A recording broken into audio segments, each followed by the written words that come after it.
अस्सलाम वालेकुम and welcome to channel दस्तरखान की दावत। आज हम बनाएंगे मूली के पराठे और ये बहुत ही ज़्यादा मज़ेदार और सॉफ्ट बन के तैयार होते हैं। सिर्फ एक ही मूली और कुछ सिंपल से इंग्रेडिएंट से ढेरों सारे पराठे बन के तैयार हो जाते हैं और ये खाने में भी बहुत ही ज़्यादा मज़ेदार लगते हैं। तो इस रेसिपी को जानने के लिए आप इस वीडियो को एंड तक ज़रूर देखिए। और अगर आपको मेरी रेसिपीज़ पसंद आ रही हैं और अगर आप मेरे चैनल पर नए हैं तो चैनल को सब्सक्राइब करना ना भूलें।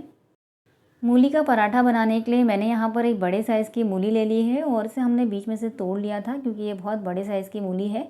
और अब इसे हम एक पीलर की मदद से इस तरह से छील लेंगे। पीलर को मूली के ऊपर दबाते हुए ऊपर से नीचे तक खींचेंगे तो इस तरह से इसका स्किन निकल जाएगा। और इस तरह से हमें मूली के दोनों टुकड़े को अच्छी तरह से छील लेना है। अब जो छिलका है इसे हम फेंक देंगे, इसे हम इस्तेमाल नहीं करेंगे। मूली को पील करने के बाद हमने इसे धो लिया था। अब इसे एक ग्रेटर की मदद से हम इस तरह से कद्दूकस कर लेंगे, ग्रेट कर लेंगे।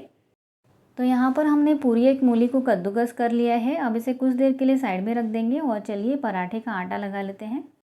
तो आटा लगाने के लिए हमने यहाँ पर एक परात ले लिया है और उसके अंदर आटा छानने वाली छाननी रख दिया है। अब इस तरह की आपके घर में जो भी कटोरी है आप उसे ले सकते हैं और इससे मेजर करके हम आटा लेंगे। अब उसे सेम कटोरी से माप के हम छाननी के अंदर 3 कटोरी गेहूं का आटा डाल देंगे। ये 3 कप आटा या आधा किलो आटा हमने ले लिया है और अब इस आटे को हम अच्छी तरह से छान लेंगे। तो यहाँ पर हमने आटे को अच्छी तरह से छान लिया है। अब इसके अंदर हम ऐड कर देंगे 4 टेबलस्पून बेसन। बेसन आप ज़रूर ऐड कीजिए। बेसन ऐड करने से पराठे का टेस्ट और टेक्स्चर बहुत अच्छा आता है। साथ ही में डाल देंगे 5 से 6 बारीक कटी हुई हरी मिर्च, आधा कप बारीक कटा हुआ हरा धनिया। आप हरा धनिया की जगह पे मूली के पत्ते को भी बारीक कट करके डाल सकते हैं। साथ ही में डाल देंगे कद्दूकस की हुई मूली, आधा टीस्पून अजवाइन डाल देंगे। इस तरह का चम्मच भर के नमक डाल देंगे, यानी कि 1.5 से 2 टीस्पून इसमें हम नमक डाल देंगे या आपके टेस्ट के अकॉर्डिंग आप इसमें नमक डाल सकते हैं। आधा टीस्पून हल्दी पाउडर डाल देंगे। 2 से 3 टेबलस्पून इसमें तेल डाल देंगे। आप चाहें तो तेल डालना स्किप भी कर सकते हैं, तेल डालना ऑप्शनल है। और अब सारे इंग्रेडिएंट्स को हमें बिना पानी ऐड किए अच्छी तरह से हाथों की मदद से मिला लेना है। अगर इसमें पानी की ज़रूरत पड़ेगी तभी हम इसमें पानी ऐड करेंगे, वरना इसमें हम पानी नहीं ऐड करेंगे। तो इसे हमने अच्छी तरह से मिला लिया है, लेकिन अभी ये अच्छी तरह से बाइंड नहीं हुआ है। ये मुझे थोड़ा सा ड्राई लग रहा है। तो यहाँ पर मैंने आधा ग्लास पानी ले लिया है और इसमें से थोड़ा थोड़ा करके पानी हम इसके अंदर डालेंगे और इसे अच्छी तरह से मिलाते जाएंगे। ज़रूरत पड़ने पर हम बीच बीच में पानी ऐड करते रहेंगे। और हमें इसका मीडियम सा आटा लगा लेना है। तो यहाँ पर हमने पराठे का मीडियम सा आटा लगा लिया है। अब परात में हम थोड़ा सा ऑयल डालेंगे और डो को हम अच्छी तरह से मसलते हुए चिकना कर लेंगे। तो यहाँ पर हमारा पराठे का डो बिल्कुल तैयार है और चलिए अब इससे हम पराठे तैयार कर लेते हैं। तो पराठे का आटा हमने एक हांडी में रख दिया है और यहाँ पर हमने सूखा आटा ले लिया है और पतला और बेलन ले लिया है। तो चलिए अब हम पराठों को बेल लेते हैं। तो सबसे पहले हमें उंगलियों के ऊपर थोड़ा सा सूखा आटा लगाना है और ये जो डो हमने तैयार किया है इसमें से थोड़ा सा डो हम लेंगे। जितने बड़े आपको पराठे तैयार करने हैं उतने बड़े आप उसके हिसाब से ही लोई ले सकते हैं। और अब इसे हमें हथेली के बीच में घुमाते हुए गोल कर लेना है। जिस तरह से हम रोटी के लिए लोई तैयार करते हैं बिल्कुल उसी तरह से हमें इसे हथेली के बीच में घुमाते हुए गोल कर लेना है। गोल करने के बाद इसे थोड़ा सा प्रेस कर लेंगे और अब इसके ऊपर दोनों तरफ से सूखा आटा लगाएंगे और इसे पटले के ऊपर रखेंगे। और अब इसे एक बेलन की मदद से इसे क्लॉकवाइज घुमाते हुए अच्छी तरह से गोल बेल लेंगे।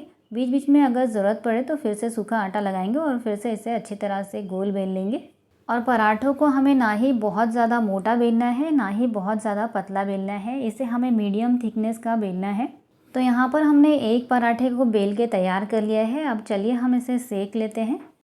तो यहाँ पर पराठों को सेकने के लिए हमने यहाँ पर आयरन के तवे का इस्तेमाल किया है। आप इसकी जगह पे नॉनस्टिक तवे का इस्तेमाल भी कर सकते हैं। तवे को हमने मीडियम फ्लेम पे अच्छी तरह से गर्म कर लिया है और अब इसे एक पेस्ट्री ब्रश से थोड़ा सा ऑयल से ग्रीस कर लेंगे, जिससे कि जब हम इसके ऊपर पहला पराठा डालें तो वो चिपके नहीं। अगर आप नॉनस्टिक तवा इस्तेमाल कर रहे हैं तो उसे आपको पहले से ऑयल से ग्रीस करने की ज़रूरत नहीं पड़ेगी, क्योंकि हम यहाँ पर आयरन तवा इस्तेमाल कर रहे हैं, इसलिए हमने इसे पहले से ऑयल से ग्रीस कर लिया है। अब यहाँ पर तैयार किए हुए पराठे को हमने तवे के ऊपर डाल दिया है और अब पराठे को मीडियम फ्लेम पे एक साइड से स्पॉट्स आने तक सेकेंगे। जब एक साइड से इसके ऊपर थोड़े हल्के स्पॉट्स आ जाएंगे तभी हम इसे दूसरे साइड पलटेंगे। तो करीबन 1 मिनट बाद पराठा एक साइड से थोड़ा सिक गया है। तो चलिए अब इसे दूसरी साइड पलट देते हैं और दूसरी साइड से भी हम इसके ऊपर हल्के ब्राउन स्पॉट्स आने तक इसे सेकेंगे। और जैसा कि आप देख सकते हैं पराठे के ऊपर दूसरे साइड से भी हल्के ब्राउन स्पॉट्स आ गए हैं, तो अब इसके किनारों के ऊपर थोड़ा सा ऑयल डाल देंगे और अब पराठे को हमें दूसरी तरफ पलट लेना है और दूसरी तरफ भी हमें चम्मच की मदद से इसके किनारों पर ऑयल डाल देना है। और अब पराठे को दोनों तरफ पलटते हुए इसे अच्छी तरह से या पूरी तरह से पकने तक हम इसे सेकेंगे। तो यहाँ पर हमने पराठों को दोनों तरफ पलटते हुए इसे मीडियम फ्लेम पे अच्छी तरह से पूरी तरह से सेक लिया है और ये एक पराठा हमारा बन के बिल्कुल तैयार हो गया है। तो इसे हम साइड में रख देते हैं और इसी तरह से हम बाकी के सभी पराठे भी तैयार कर लेंगे। तो पराठे के डो से आप जितनी मर्ज़ी चाहें उतने पराठे बना के तैयार कर सकते हैं। यहाँ फ़िलहाल अभी मैं सिर्फ 4 पराठे बना के तैयार कर रही हूँ और हमने सारे पराठे बना के तैयार कर लिए हैं। तो चलिए अब मैं आपको इन्हें प्लेट करके दिखाती हूँ।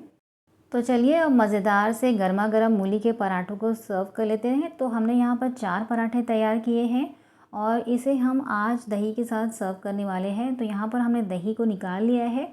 अब इसके ऊपर हम थोड़ा सा नमक डाल देंगे और थोड़ा सा हम इसके ऊपर मिर्ची पाउडर डाल देंगे। इस तरह से अगर आप दही के साथ इसे सर्व करेंगे तो ये और भी ज़्यादा मज़ेदार और टेस्टी लगता है।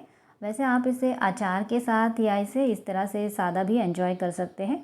ये बहुत ही परफेक्ट और हेल्दी रेसिपी है सुबह के नाश्ते के लिए और बच्चों के टिफ़िन के लिए। आप इसे एक बार ज़रूर ट्राई कीजिए, आपको ये बहुत ही ज़्यादा पसंद आने वाला है। और जब भी आप इस तरह की दही बना के पराठों के साथ सर्व करें तो दही को बहुत ही अच्छी तरह से पहले मिला लें, उसके बाद ही पराठों के साथ खाएं। और आप देख सकते हैं पराठे कितने ज़्यादा सॉफ्ट बने हैं। मैं इसे कितना भी फोल्ड कर रही हूँ लेकिन फिर भी ये फट नहीं रहे हैं। और इस तरह की दही के साथ तो पराठों का मज़ा और भी ज़्यादा बढ़ जाता है। तो अगर आपको ये रेसिपी पसंद आई है तो प्लीज़ इस वीडियो को लाइक कीजिए, चैनल को सब्सक्राइब कीजिए। मिलते हैं ऐसे ही मज़ेदार और एक्साइटिंग रेसिपीज़ के साथ, तब तक के लिए अल्लाह हाफिज़।